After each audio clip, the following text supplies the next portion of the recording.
تو سرکار کی اس حدیث نے بتلایا کہ نیکیاں کرو پر حسد نہ کرو ورنہ یہ کھا جائے گا۔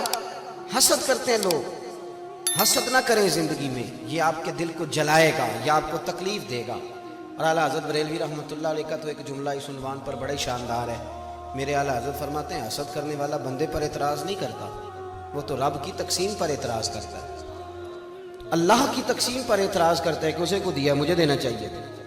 حسد نہ کریں، رشک کریں، رشک کریں زندگی میں۔ آپ اللہ کے حضور دعا کریں، یا اللہ کیا شان ہے تیری، اس کو دیا ہے، میں بھی تو تیرا بندہ ہوں، مجھے بھی عطا فرما۔ رشک کریں، اور رشک کا سبق دیا نبی پاک علیہ السلام۔ بخاری مسلم میں فرمایا دو لوگوں پر رشک کرو۔ رشک یا رسول اللہ کس پر؟ فرمایا ایک جسے اللہ مال دے، وہ صبح بھی اللہ کے راستے میں خیرات کرے، شام بھی اللہ کے راستے میں خیرات کرے، اور دوسرا وہ شخص جسے اللہ علم دے، قرآن کا علم دے، اور وہ صبح بھی لوگوں کو قرآن کا درس دے اور شام بھی لوگوں کو قرآن کا پیغام سنائے۔ رشک کریں اپنی زندگی میں، رشک کریں کہ یا اللہ تیرا کرم ہے نا وہاں دیا ہے۔ دیکھیں نا حضرت عمر فاروق رضی اللہ تعالیٰ عنہ فرماتے ہیں کہ میں نے ساری زندگی کوشش کی نیکیوں میں ابو بکر سے بڑھ جاؤں، پر مجھے رشک ہے کہ ان کا ہمیشہ پہلا ہی نمبر رہا، ان کا نمبر ہمیشہ رشک کرتے تھے، ہمیشہ رشک فرماتے تھے، اور اس رشک کے ساتھ ذکر کرتے تھے۔ کسی نے آپ سے پوچھا، عارف رومی علیہ رحمہ اس کو لکھتے ہیں، کسی نے پوچھا حضرت عمر سے کہ آپ کہتے ہیں کہ میں آدھا مال، ویسے آدھا مال بھی لے کے آنا بڑا مشکل کام ہے، کہ 2.5 زکوٰۃ دینی پڑتی ہے نا رمضان میں، تو 15 مفتیوں سے لوگ فتویٰ پوچھتے ہیں۔ ہاں جی، یہ بھی کہتے ہیں کہ تھوڑے سے میں نے پیسے بھی دینے ہیں، ابھی فلانا بھی مسئلہ ہے، 15 لوگوں سے مسئلہ، آپ ناراض نہ ہونا۔ میری چھوٹی سی رائے یہ ہے کہ زیادہ مسئلے پوچھتے اس لیے کہ کوئی گنجائش نکل آئے، ورنہ بات تو ایک ہی ہوتی ہے جو سب بزرگوں نے بتانی ہوتی ہے، پوچھتے رہتے ہیں تفصیلات میں ہو۔ 50% دینا خاصا مشکل کام ہے، لیکن حضرت عمر کہتے ہیں میں لایا تھا 50%۔ توجہ ہے میری بات پر؟ حضرت ابی بن کعب نے کہا تھا حضور میں نے سارے پیسے اللہ کے راستے میں خیرات کرنے ہیں، تو سرکار نے فرمایا نہیں، چوتھا حصہ دو۔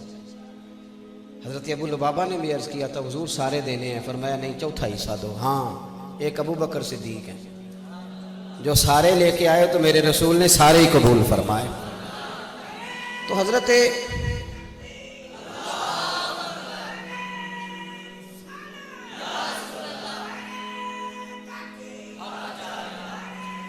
سنیں جی، حضرت عمر فاروق سے لوگوں نے پوچھا کہ حضور آپ آدھا لے کے آئے، تو فرمانے لگے میں تو آدھا لایا تھا، ارادہ تھا کہ آج ابو بکر سے آگے نکلوں گا، پر وہ سارے لے آئے۔ لیکن فرماتے ہیں کہ جو سوالات حضور نے پوچھے وہی بڑے قابل رشک تھے، جو سوالات پوچھے وہی قابل رشک تھے، اور فرماتے ہیں سوالوں میں بڑا فرق تھا۔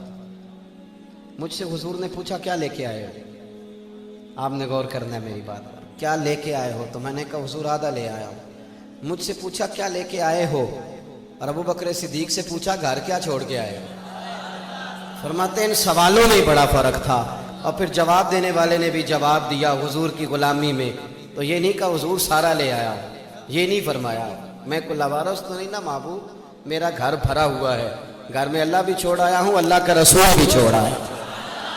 رشک والی زندگی گزاریں، رشک والی، اس طرح تو پھر آپ لکیر کے فقیر ہو جائیں گے، پیٹتے رہیں گے فلانا آگے نکل گیا۔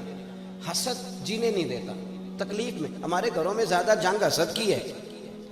وہ جیٹھانی صاحبہ کہتی ہیں کہ دیورانی نیا فریزر لے آئی ہے، گرمیاں بھی آئی نہیں، تو چاہے قرضہ اٹھا یا کسی کو لوٹ معاذ اللہ، لیکن مجھے نیا فریزر ہے۔ یہ جو دوڑ لگی آپ کے ملک میں نا، بڑی غربت ہے، پریشانیاں ہیں، آزمائشیں، لیکن نئے ماڈل کا موبائل شارٹ ہو جاتا ہے مارکیٹ سے، پرانے ماڈل کا مل جاتا ہے، نئے ماڈل کی گاڑی شارٹ ہو جاتی ہے، اور نئی بکنگ کا معاملہ یہ ہوتا ہے کہ جس نے فٹافٹ لینی ہے وہ 2 لاکھ زیادہ دے کے لے لیتا ہے۔ یہ معاملہ کیا، یہ دوڑ لگی ہوئی، کسی طریقے آگے نکل، اور بڑے لوگوں کی دوڑ بھی بڑی بڑی لگ گئی۔ حسد نہیں کریں، اس تکلیف سے بچیں۔ حضرت عائشہ صدیقہ رضی اللہ تعالیٰ عنہ فرماتی ہیں ساری زندگی میں نے سیدہ خدیجۃ الکبریٰ پہ رشک کیا، میں نے رشک کیا۔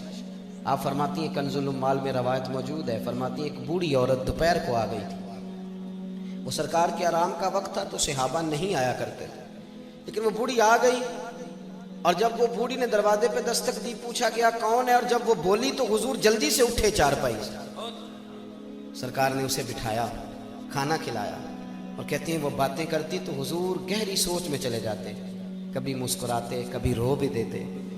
بڑے لوگوں کو حضور وقت دیتے تھے پر اسے انفرادی وقت دیا، اور جب وہ جانے لگی تو حضور نے تحفے بھی دیے۔ وہ خاتون چلی گئی تو میں نے عرض کی حضور یہ کون تھی؟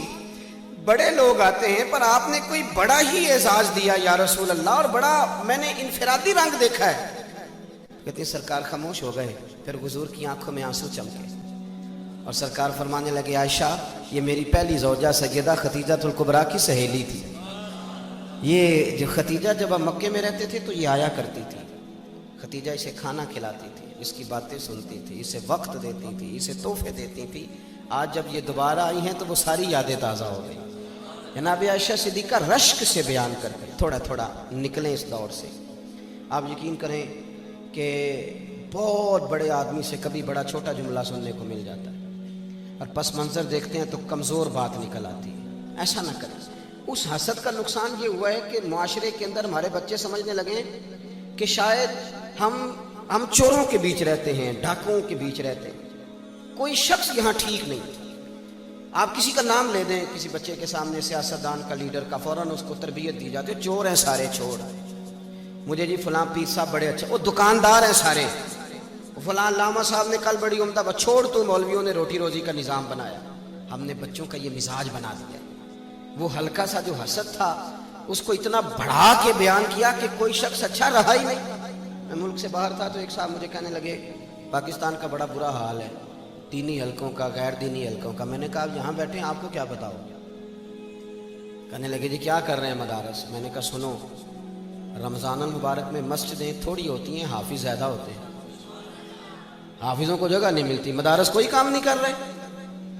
طریقت میں ٹھیک ہے بڑی پریشانیاں آئی ہیں، لیکن اللہ کے فضل سے اب بھی ڈھیروں مرید ایسے ہوتے ہیں جن کے داڑھی سنت کے مطابق ہوتی ہے، جن کی پیشانیاں سجدوں کی لذت سے آشنا ہوتی ہیں۔